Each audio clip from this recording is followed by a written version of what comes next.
Do Pai, do Filho e do Espírito Santo. Vinde, Espírito Santo, enchei os corações dos vossos fiéis e acendei neles o fogo do vosso amor. Enviai o vosso Espírito, e tudo será criado, e renovareis a face da terra. Oremos, ó Deus, que instruíste os corações dos vossos fiéis com a luz do Espírito Santo. Fazei que apreciemos retamente todas as coisas, segundo o mesmo Espírito, e gozemos sempre da sua consolação. Por Cristo Senhor nosso. Amém. Pai nosso que estais no céu, santificado seja o vosso nome. Venha a nós o vosso reino, seja feita a vossa vontade, assim na terra como no céu. O pão nosso de cada dia nos dai hoje, perdoai-nos as nossas ofensas, assim como nós perdoamos a quem nos tem ofendido, e não nos deixeis cair em tentação, mas livrai-nos do mal. Amém. Ave Maria, cheia de graça, o Senhor é convosco, bendita sois vós entre as mulheres, e bendito é o fruto do vosso ventre, Jesus. Santa Maria, Mãe de Deus, rogai por nós, pecadores, agora e na hora de nossa morte. Amém. Santo anjo do Senhor, meu zeloso e guardador, se a ti me confiou, a piedade divina sempre me rege, me guarde, me governe, me ilumine. Amém. Maria, sede da sabedoria, rogai por nós. Queridos, vamos hoje continuar na moral fundamental do Aurélio Fernandes, o capítulo 10, a conversão do pecador. Estamos fundamentando toda a parte dogmática, sacramental da reconciliação, para depois vermos coisas mais práticas, problemas atuais e etc. Então diz aqui, dignidade da pessoa e consciência de pecado, necessidade de redenção. E ele continua, o pecado encerra um duplo mal, a ofensa a Deus e a deteriorização da vocação original do homem. Com efeito, o pecado ofende a grandeza de Deus, que enquanto Criador e Pai, deve ser reconhecido e amado pelo ser racional. Ao mesmo tempo, o pecado envilece a dignidade humana, uma vez que impede a pessoa de alcançar a santidade de vida que lhe corresponde pela sua condição de criatura, feita à imagem de Deus. No caso do batizado, os efeitos são ainda mais graves, na medida em que o pecado deteriora a vida nova, dado que o cristão não se conduz de acordo com a dignidade do Filho de Deus, que lhe é própria. Além disso, como se registra na pluralidade de termos com que significa a realidade do pecado, descrita no capítulo anterior, o 9, a etimologia do próprio termo indica o cúmulo de males que provoca ao homem e à mulher, ao ponto de perderem não só a dignidade original, como se degradarem profundamente. Esses males contra Deus e contra o homem, que o pecado acarreta, estão consignados no Catecismo da Igreja Católica em termos de autêntica catástrofe. Pois o mal moral, que denominamos pecado, ofende a Deus, desvia o sentido último da criação, ofende a dignidade humana e perturba o convívio entre os homens. Então vamos ler o que diz o Catecismo junto com o autor. O pecado é uma falta contra a razão, a verdade, a reta consciência. É uma falha contra o verdadeiro amor para com Deus e para com o próximo, por causa de um apego perverso a certos bens. Fere a natureza do homem e atenta contra a solidariedade humana. foi definido como uma palavra, um ato ou um desejo contrários à lei eterna. O pecado é uma ofensa a Deus. O pecado é contrário ao amor que Deus nos tem e afasta dele os nossos corações. Assim, o pecado é o amor de si próprio levado até ao desprezo de Deus, pois esta exaltação orgulhosa de si mesmo, o pecado, é diametralmente oposto à obediência de Jesus que realizou a salvação. Então aqui está o resumo do catecismo e nós continuamos no final da página 238.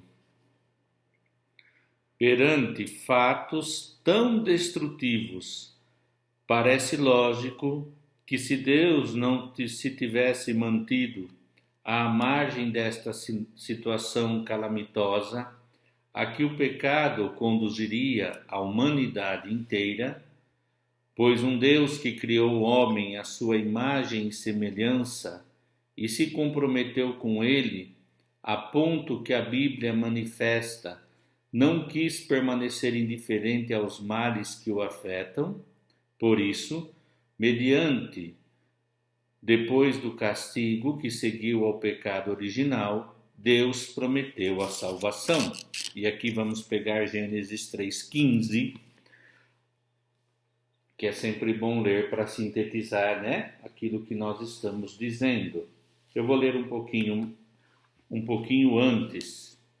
Vou ler a situação de pecado do homem e o versículo 3,15. Vou começar do 8.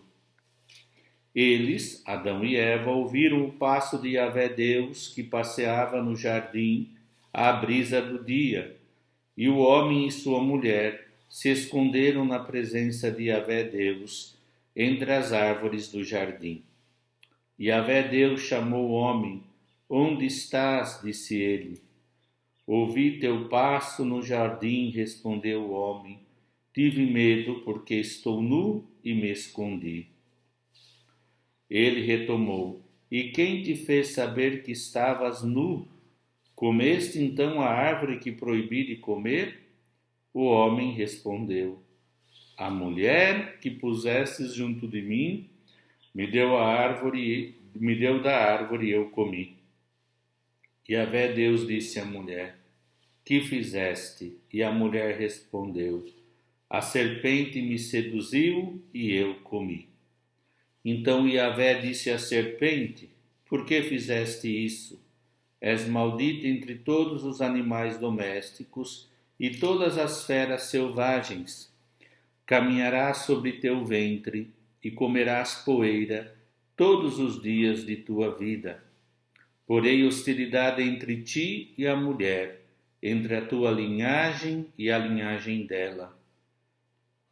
Ela te esmagará a cabeça e tu lhe ferirás o calcanhar. Esse é o 15, não?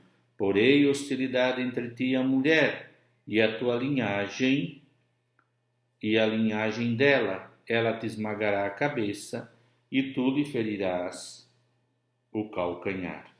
Queria ler também a nota A desta citação na Bíblia de Jerusalém, que me parece oportuno. Este versículo constata a hostilidade fundamental entre a serpente e a humanidade, mas deixa entrever a vitória final da humanidade. É um primeiro clarão da salvação, o proto-evangelho. A tradução grega, começando a última frase, com um pronome masculino, atribui essa vitória não à linhagem da mulher em geral, mas um dos filhos da mulher. Dessa forma, é estimulada a interpretação messiânica, já presente na tradição judaica antiga, depois retomada e explicada por muitos padres da Igreja. Com o Messias, sua mãe é implicada, e a interpretação mariológica na tradução latina, ipsa comteret, tornou-se a tradicional da Igreja, a respeito de Nossa Senhora, não é? Então isso aqui é muito bom,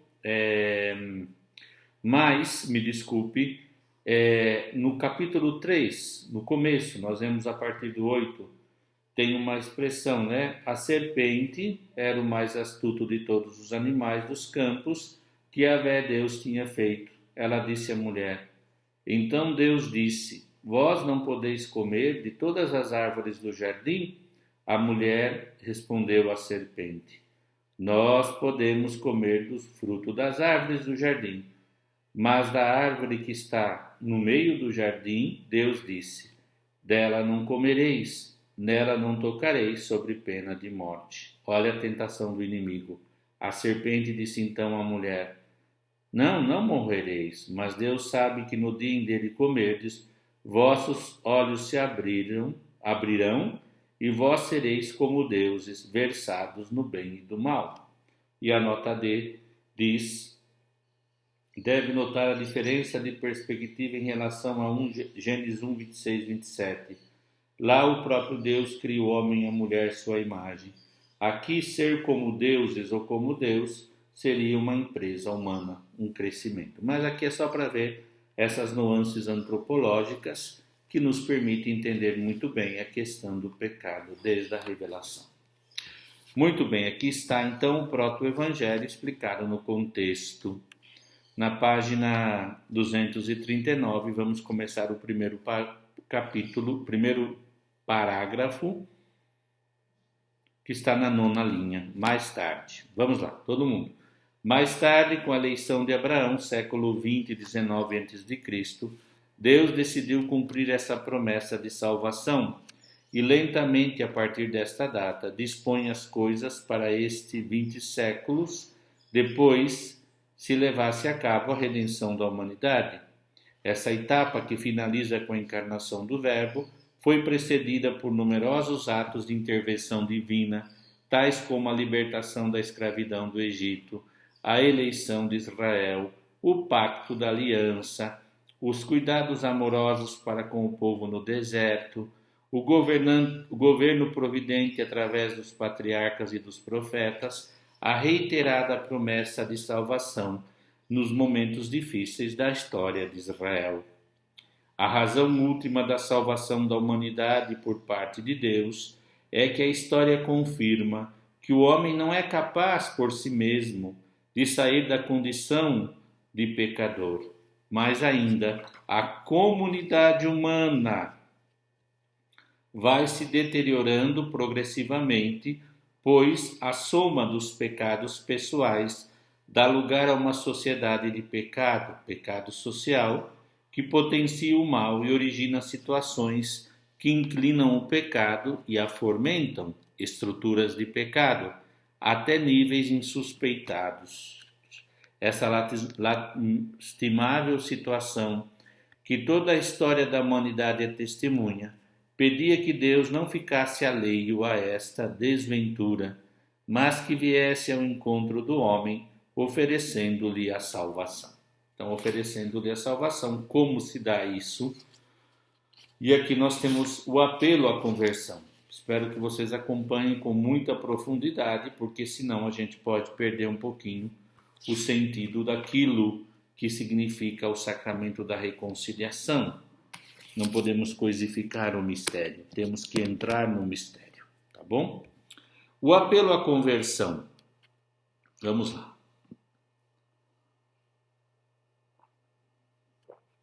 Contudo, para suprimir qualquer automatismo contrário à liberdade, era preciso que o homem reconhecesse a sua triste situação e se arrependesse dos seus pecados.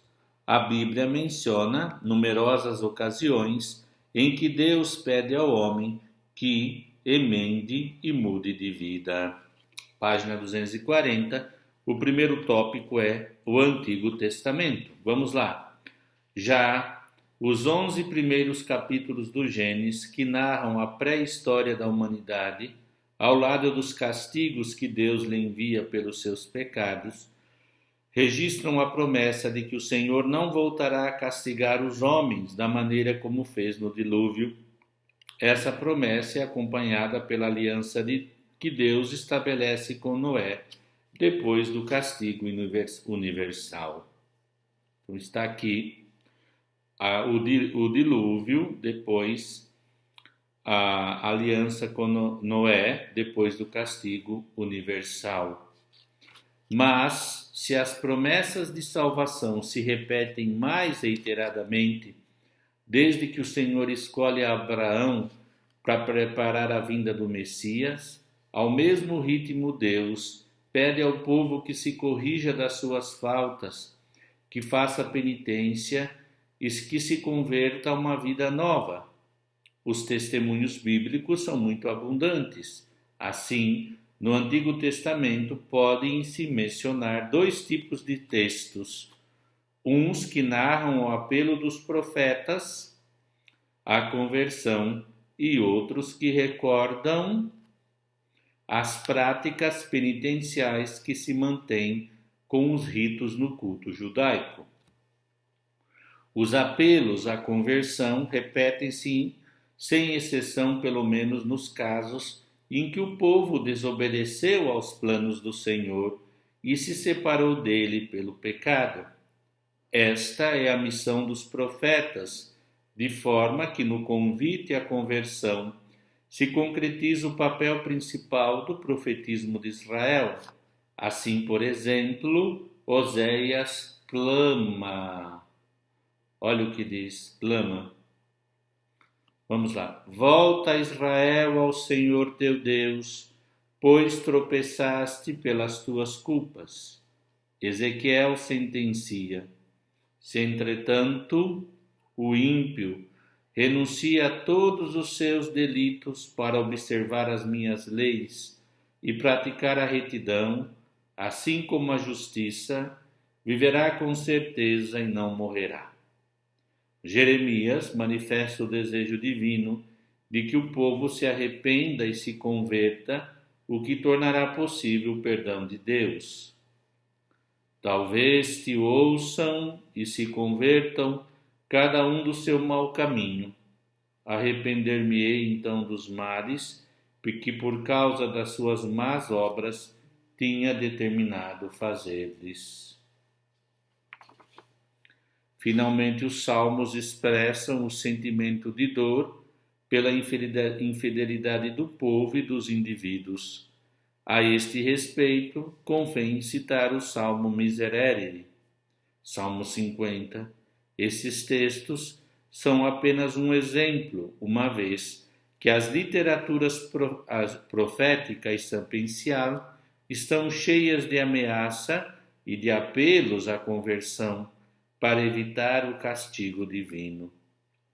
Outra série de testemunhos relata o culto do povo ao Senhor, em que alguns ritos são propiciatórios e em que abundam as petições de perdão ao Deus ofendido. Outras vezes são os apelos à penitência e aos jejuns voluntários para obter o perdão. Sobretudo, depois do cativeiro, o povo adquire consciência da sua infidelidade e reproduz e institucionaliza algumas práticas penitenciais. E está muito bem sintetizado, né? Para que nós possamos compreender a fundamentação de tudo isso, para que a gente possa compreender a profundidade da tradição judaico-cristã, para entendermos a sacramentologia da Igreja e como ela entende essa teologia baseada nos dados da Escritura, os dados revelados. Página 242, temos o Novo Testamento. Vamos lá, vamos entender um pouquinho isso. Os convites à conversão não são menos insistentes no Novo Testamento. Efetivamente, a mensagem da salvação da nova aliança abre-se com a pregação de João Batista, que praticamente se concretiza no insistente apelo à conversão. A proximidade da chegada do Messias faz com que o estilo da pregação do precursor tenha um tom de recriminação e castigo, embora inclua também a mudança de vida. Me parece importante ler um pouquinho sobre João Batista. Lucas 3, de 7 a 17. Vamos ver como em Lucas reproduz o texto de João Batista. Vamos lá. 3, 7 e 17. Vamos lá.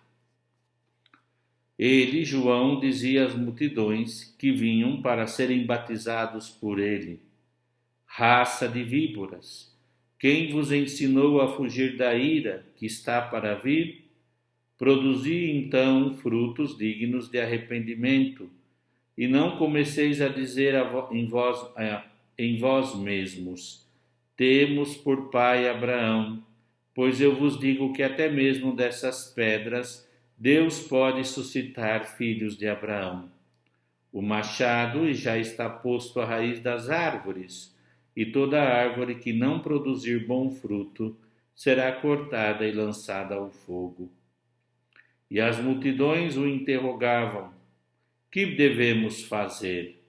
Respondia-lhes: quem tiver 2 túnicas, reparta-as com aqueles que não têm, e quem tiver o que comer, faça o mesmo. Alguns publicanos também vieram para ser batizados e disseram-lhe: Mestre, que devemos fazer? Ele disse: não deveis exigir nada além do que vos foi prescrito. Os soldados, por sua vez, perguntavam: e nós, que precisamos fazer? Disse-lhes: a ninguém molesteis com extorsões, não denuncieis falsamente e contentai-vos com o vosso soldo. Como o povo estivesse na expectativa e todos cogitassem em seus corações se João não seria o Cristo, João tomou a palavra e disse a todos: eu vos batizo com água, mas vem aquele que é mais forte do que eu, do qual não sou digno de desatar a correia das sandálias. Ele vos batizará com o Espírito Santo e com o fogo. A pá está em sua mão, limpará a sua eira e recolherá o trigo em seu celeiro. A palha, porém, ele queimará num fogo inextinguível. E com muitas outras exortações, continuava a anunciar ao povo a boa nova. Muito bem. Esse texto é simplesmente maravilhoso. Continuemos na página 243. Diz assim: também a pregação de Jesus se inicia com insistente apelo à conversão, pois indica que é a condição prévia para entender a boa nova. Arrependei-vos e acreditai no Evangelho. A partir desse prólogo, o apelo à conversão são reiterados. Mateus 6,12. Jesus recorda os castigos no caso, de não se arrependerem. Vamos ver aqui Mateus 11, 20 e 24. Diz assim: então começou a verberar as cidades onde havia feito a maior parte dos seus milagres, por não se terem arrependido. Ai de Corazim, ai de ti, Betsaida, porque se em Tiro e em Sidônia tivessem sido realizados milagres que em vós se realizaram, há muitos se teriam arrependido, vestindo-se de cilício e cobrindo-se de cinza. Mas eu vos digo, no dia do julgamento, haverá menos licor para Tiro e Sidônia do que para vós. E tu, Cafarnaum, por acaso te levará até o céu? Antes, até o inferno descerás, porque se em Sodoma tivessem sido realizados os milagres que em ti se realizaram, ela teria permanecido até hoje. Mas eu vos digo que no dia do julgamento haverá menos rigor para a terra de Sodoma do que para vós. A nota E fala de Sidônia, cidades que, em virtude das ameaças frequentes do profeta, se tornaram tipos da impiedade. Ímpio é aquele que não tem amor, pio, piedade, nem do pai nem da mãe. É uma pessoa péssima do ponto de vista do amor. E aqui temos depois algumas, até o próprio Lucas da Misericórdia recolhe o que Jesus disse como um ultimato, diz assim, olha só, vou ler de novo lá também, vamos lá. Também a pregação de Jesus Cristo se inicia com insistente apelo à conversão, pois indica que é a condição prévia para entender a boa nova. Arrependei-vos e acreditai no Evangelho. A partir desse prólogo, os apelos à conversão são reiterados. Marcos 6,12. Jesus recorda os castigos no caso de não se arrependerem, ameaça com um juízo severo os judeus se não mudarem de vida. O resumo desta pregação da conversão e da penitência pode se sintetizar nesse texto, espécie de ultimátum que aparece em São Lucas. Digo-vos que se não fizerdes penitência, todos perecereis igualmente. Lucas 13, vamos lá. 13, 3. Diz assim, vou começar do comecinho, versículo 1 do 13 de Lucas. Nesse momento vieram algumas pessoas que lhe contaram o que acontecera com os israelitas, cujo sangue Pilatos havia misturado com o das suas vítimas. Tomando a palavra, ele disse: Acreditais que por terem sofrido tal sorte, esses galileus eram mais pecadores do que todos os outros galileus? Não, eu vos digo. Todavia, se não vos arrependerdes, perecereis todos do mesmo modo. Ou os 18 que a torre de Siloé matou em sua queda, julgais que a sua culpa tinha sido maior do que a todos os habitantes de Jerusalém? Não, eu vos digo. Mas se não vos arrependerdes, perecereis todos de modo semelhante. E é interessante que logo em seguida Lucas nos coloca a parábola da figueira estéril. Contou ainda esta parábola. Um homem tinha uma figueira plantada em sua vinha. Veio a ela procurar frutos, mas não encontrou. Então disse ao vinhateiro, vamos lá. Há 3 anos que venho buscar frutos nesta figueira e não encontro. Corta-o, porque há de tornar a terra infrutífera. Ele, porém, respondeu: Senhor, deixa ainda neste ano, para que cave ao redor e coloque adubo. Depois talvez dê frutos. Caso contrário, tu a cortarás.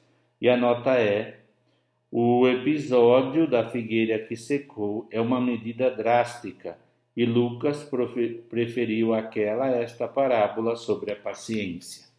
Sempre a paciência de Deus com a humanidade é, sem dúvida, maravilhosa e um traço marcante do Evangelho de Lucas. Então, lá na página 243, diz: o Catecismo da Igreja Católica faz a resenha da pregação de Jesus acerca da conversão nos seguintes termos. Então, 2608, Catecismo. Jesus insiste na conversão do coração desde o Sermão da Montanha. A reconciliação com os irmãos antes de apresentar a oferta no altar, o amor dos inimigos e a oração pelos perseguidores, orar ao Pai no segredo, não se perder em fórmulas palavrosas, perdoar do fundo do coração, a pureza do coração e a busca do reino. Esta conversão está polarizada no Pai, é filial. E penso que é um texto de resumo e, ao mesmo tempo, profundo sobre a síntese deste apelo à conversão. Vamos lá, continuar na página 244. Em todo caso, para além das citações explícitas, todo o contexto do Novo Testamento contém um chamamento urgente de conversão. Jesus insiste, exige e urge com as seguintes palavras: entrai pela porta estreita. A porta estreita em Lucas, vamos ler, Mateus, Mateus 7, 13 e 14. Sermão da Montanha, gente, vale recordar é viver. Se você ainda não aprofundou, vamos lá. Diz assim, primeiro tem 12, no versículo 12 do 7, a regra de ouro. Tudo aquilo, portanto, que quereis que os homens vos façam, fazei-o vós a eles, pois esta é a lei e os profetas. Depois, entrai pela porta estreita, porque largo e espaçoso é o caminho que conduz à perdição, e são muitos os que entram por ele. Estreita, porém, é a porta e apertado o caminho que conduz à vida, e poucos são os que o encontram. Nota C. A doutrina dos dois caminhos, o do bem e do mal, entre os quais o homem deve escolher, é tema antigo e comum no judaísmo. E aqui tem a nota D que diz: larga é a porta e espaçoso o caminho da perdição. Então aqui está muito bem isto, bem elencado. E aí vai. E o seu encargo final aos apóstolos é que preguem a conversão e a penitência. Lucas 24, 47. Acho que vou ler também, porque me parece oportuno.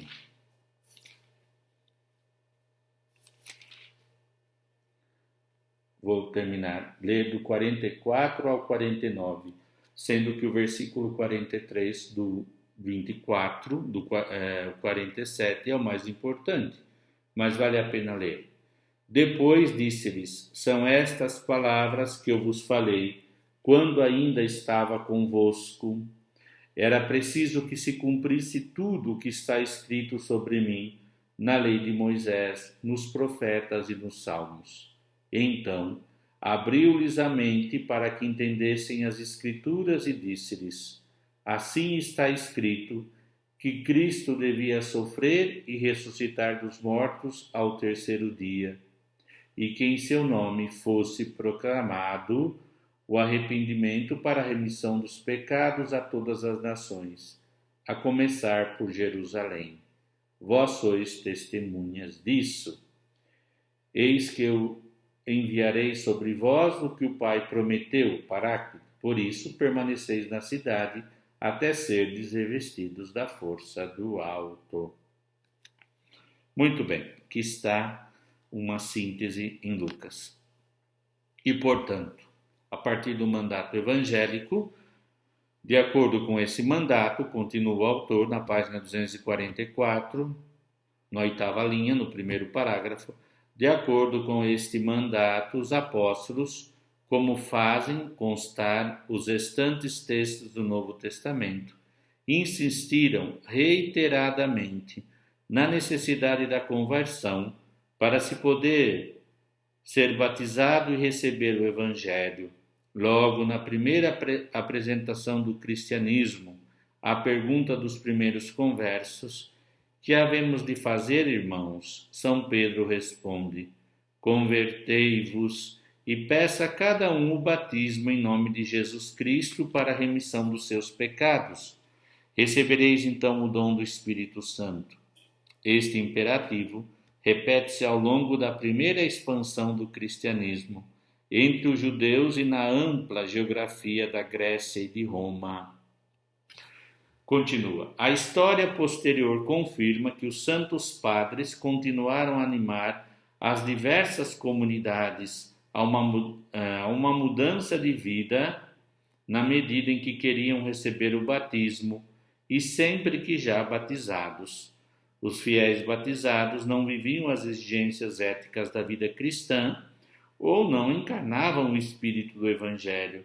De fato, a história da penitência é um capítulo importante da história da Igreja. Tal como Jesus, também a Igreja do nosso tempo, ao mundo que perde o sentido de pecado, responde com apelo à conversão. Esse é o conteúdo de um dos textos mais importantes de João Paulo II, na Reconciliatio Penitência, e por seu lado, o Catecismo da Igreja Católica ensina. Vamos lá. O Senhor Jesus Cristo, médico das nossas almas e dos nossos corpos, que perdoou o pecado ao paralítico e lhe restituiu a saúde do corpo, quis que a sua Igreja continuasse, com a força do Espírito Santo, a sua obra de cura e salvação, mesmo para com seus próprios membros. É esta a finalidade dos dois sacramentos de cura, o sacramento da penitência e da unção dos enfermos. A obra de cura e de salvação se dá através dos sacramentos. Eu penso que aqui nós temos uma bela síntese inicial desse tema tão lindo, tão rico. E infelizmente eu vou ter que parar agora porque eu estou perdendo a voz por causa dos problemas respiratórios. E aqui nós vamos então parar por aqui. Acho que temos quase 40 minutos e queria sintetizar. Se nós vimos o que é o pecado no primeiro capítulo, nós estamos falando agora da necessidade de conversão. E nós temos aqui uma bela síntese resumida, mas linda, como se Deus na história da salvação, como Deus foi revelando e fazendo com os personagens e deixando para nós exemplo da sua graça de modo pedagógico, a conversão. Depois temos o apelo à conversão, temos depois o Novo Testamento que nós aludimos. E é importante que através do guia estudo vocês possam ir formando uma bela síntese para que nós possamos aprofundar sempre mais esses dados que a Escritura nos fornece e também que o autor sabiamente vai amarrando com afirmações do catecismo. Sabendo que nós precisamos aprofundar sempre mais isso, seja